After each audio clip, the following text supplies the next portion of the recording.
The two South Africans have been charged with premeditated murder. They were arrested in Uniondale on Sunday, a few hours after the shooting, tracked down through CCTV footage and assistance from other crime prevention agencies. The morning of November 3rd, 2024, dawned like any other at the Garden Route Mall in George Western Cape. Shoppers bustled about, merchants prepared for the day, and Mark Liffman walked confidently toward his vehicle, unaware that his next breaths would be his last. Mark Liffman was no ordinary man. For years, his name had been whispered with both fear and respect throughout Cape Town. His empire stretched across nightclub security operations and lucrative real estate investments, built on the foundation of alleged protection rackets and intimidation. In fact, Liffman was due in court the very next day to face charges as a co-accused in the 2017 of steroid dealer Brian Weinstein. But in Cape Town's shadowy criminal world, justice rarely waits for courtrooms. Instead, it arrives in the form of and on that fateful November morning, as Liffman approached his vehicle, assailants opened fire, riddling him with in a meticulously planned assassination. The attack was swift and precise, leaving Liffman no chance of survival. This was merely another chapter in an endless saga of shed.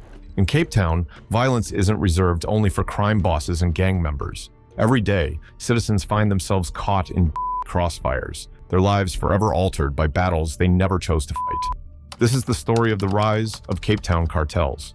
This story doesn't start with gangsters. It starts with a pen, the one that signed the Group Areas Act during apartheid, a decision that changed Cape Town's future forever. When government officials redrew the city's map in the 1950s and 60s, they weren't just separating people by race. They were unknowingly laying the foundation for criminal empires that would rise decades later. The law forced thousands of colored families out of places like District 6, tearing them away from their homes and communities. They were dumped in the Cape Flats, a barren stretch of land far from the city, where there were no jobs, no opportunities, only sand, concrete, and despair. Children who once played in familiar streets suddenly found themselves in a harsh and unforgiving world. For many young men growing up in the Cape Flats of the 1970s, gangs weren't just an option, they were a way to survive. Older boys in areas like Mannenberg and Hanover Park would tell newcomers, "Stick with us, and you'll never go hungry." And for those with no food at home, no father to guide them, and no future to dream of, the choice was simple. The gang became their family. The street corner was their living room. Petty crime was the first job.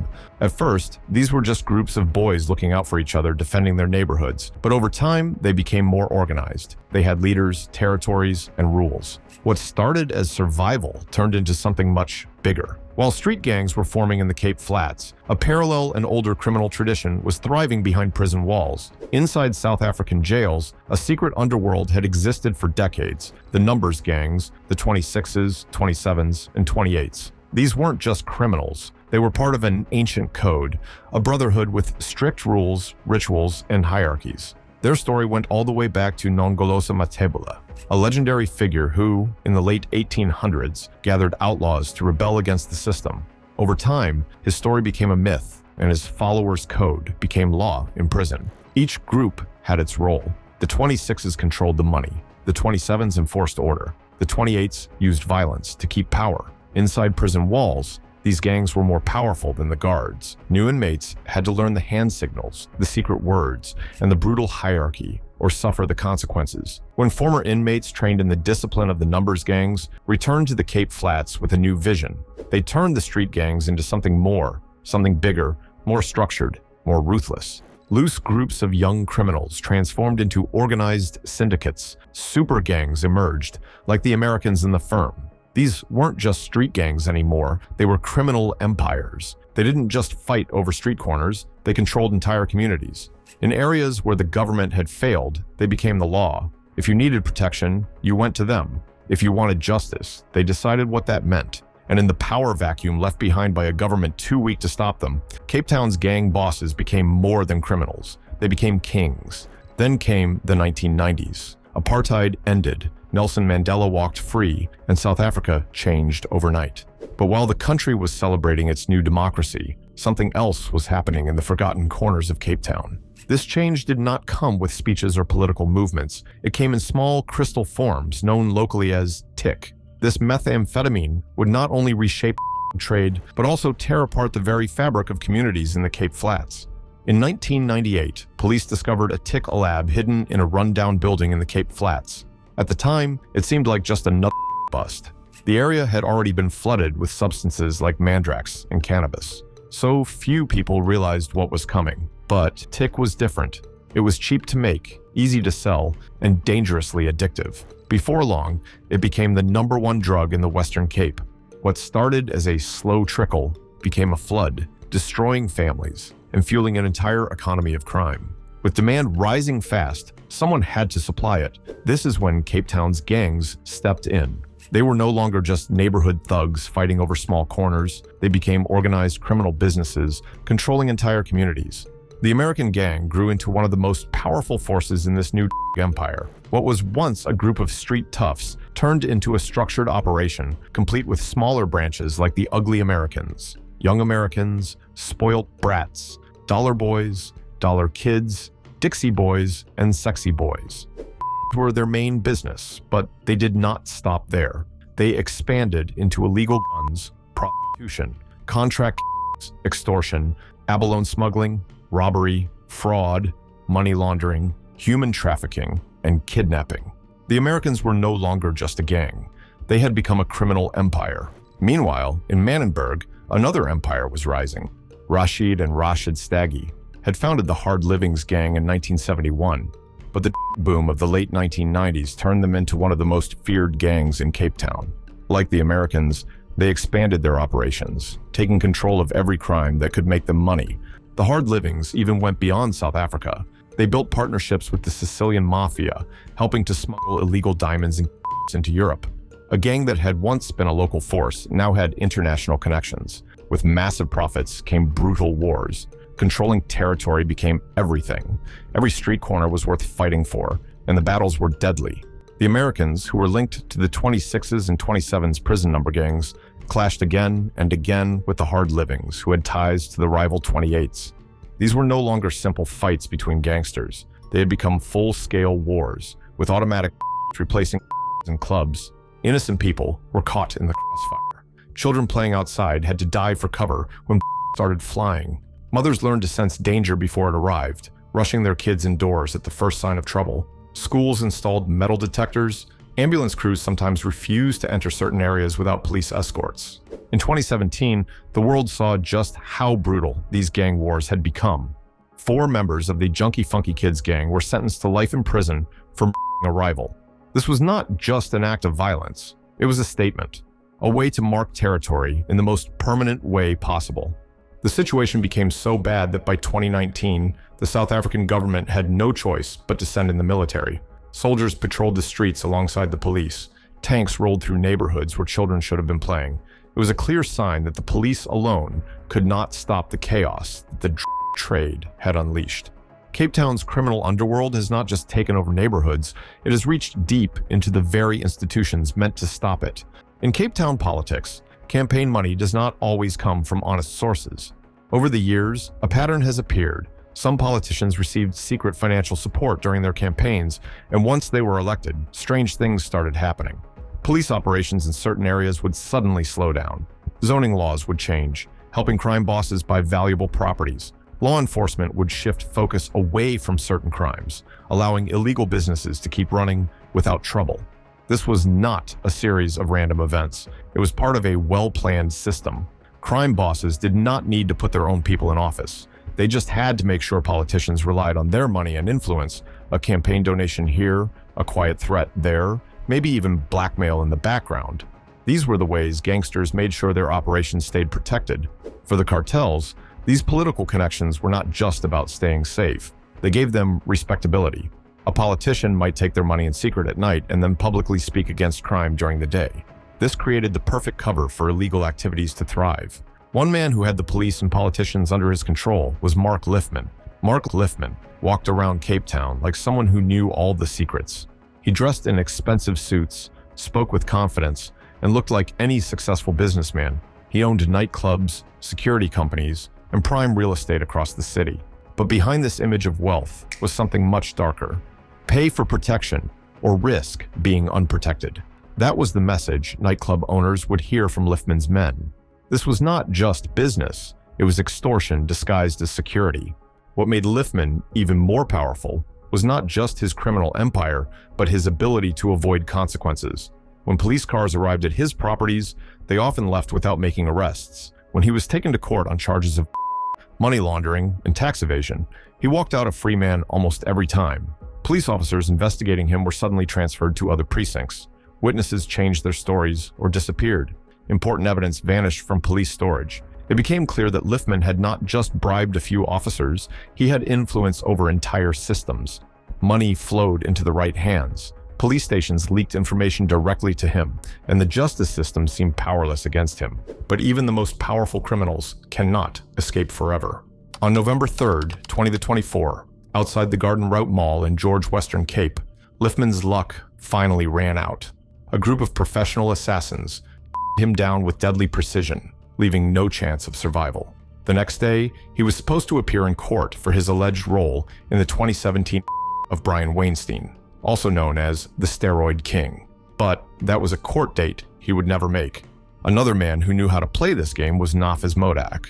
Nafiz Modak did not just move into Cape Town's criminal circles, he controlled them. But behind the polished image was a man who built his power through fear, corruption, and violence. Just like Liffman, if nightclub owners wanted protection, they had two choices: pay Modak's security firms or risk being targeted. Despite facing numerous charges, including money laundering, he frequently evaded conviction. Investigations into his activities were often derailed by sudden transfers of probing officers, recanting witnesses, and disappearing evidence. But the walls were closing in. In April 2021, after years of eluding serious legal consequences, alleged underworld figure Nafiz Modak was arrested in connection with the assassination of top anti-gang unit officer Lieutenant Colonel Charles Kinnear.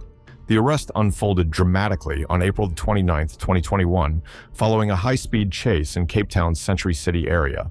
On that day, a joint operation between the Hawks and the National Task Team sought to execute 6 warrants of arrest in the Western Cape, targeting individuals implicated in serious crimes, including conspiracy to commit gang-related activities. Modak, driving a silver bulletproof Toyota Hilux, was identified as one of the suspects. As law enforcement attempted to intercept his vehicle, Modak reportedly evaded the initial blockade, prompting a pursuit that lasted several kilometers. The chase concluded near a construction site where officers managed to box in his vehicle and effect the arrest. During the operation, 2 vehicles, a Mercedes and the aforementioned Toyota Hilux, were stopped and searched, leading to the seizure of 3 unlicensed. In addition to Modak, 3 other suspects were apprehended. The arrests were linked to various charges, including conspiracy to commit, attempted murder of an advocate, murder of a police officer, as well as gang-related extortion, kidnapping, and intimidation in the Milnerton area. For a man who once seemed untouchable, it was the beginning of the end. Modak had built an empire on control, fear, and powerful connections. But in the end, even the most powerful crime bosses can only outrun justice for so long. However, while Modak is currently behind bars, there are still several others running his gang operations. So, will Cape Town ever break free from the grip of powerful cartels? That is exactly what the South African government is trying to achieve.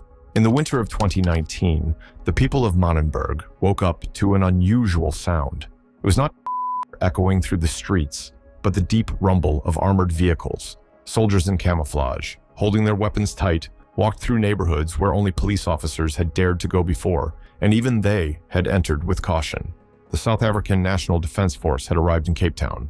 The military was sent in after a particularly violent weekend where 13 people were just 24 hours across the Cape Flats. For communities that had lived with gang violence for years, this was a clear sign that traditional law enforcement had failed. President Cyril Ramaphosa approved the military deployment as a last resort. For 3 months, later extended to 8, soldiers worked alongside police in areas controlled by gangs. At first, the results were promising. Decreased. Drug dealers disappeared from street corners.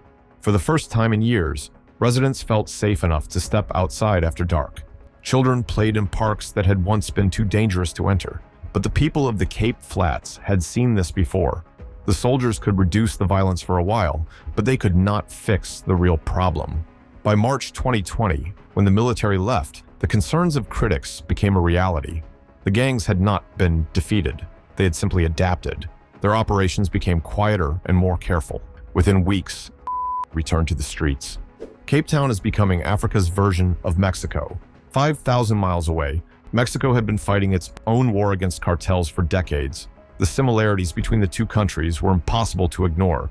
In both places, gangs had grown from small street groups into highly organized criminal empires. Corruption had weakened the very institutions meant to fight crime.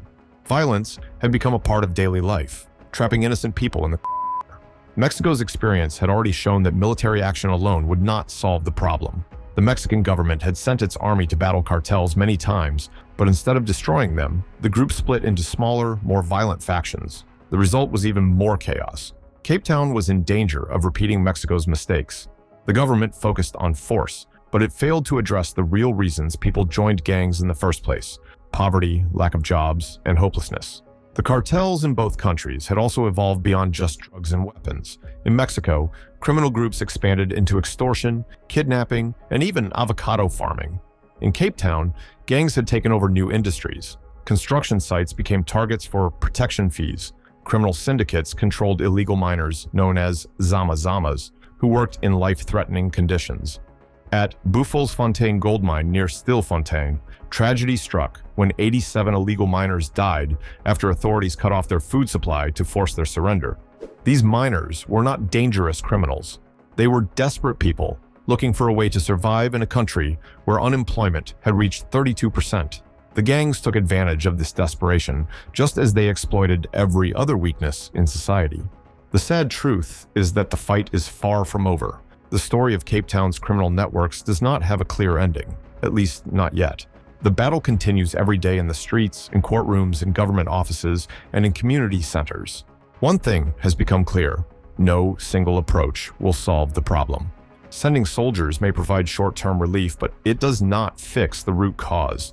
Investing in law enforcement helps, but it is not enough on its own. And while standing up to criminals is brave, individuals alone cannot bring down a system that has been built over decades. If Cape Town is to break free, it will take more than just force. It will require deep changes in the economy, education, and government changes that attack the very reasons crime thrives in the first place.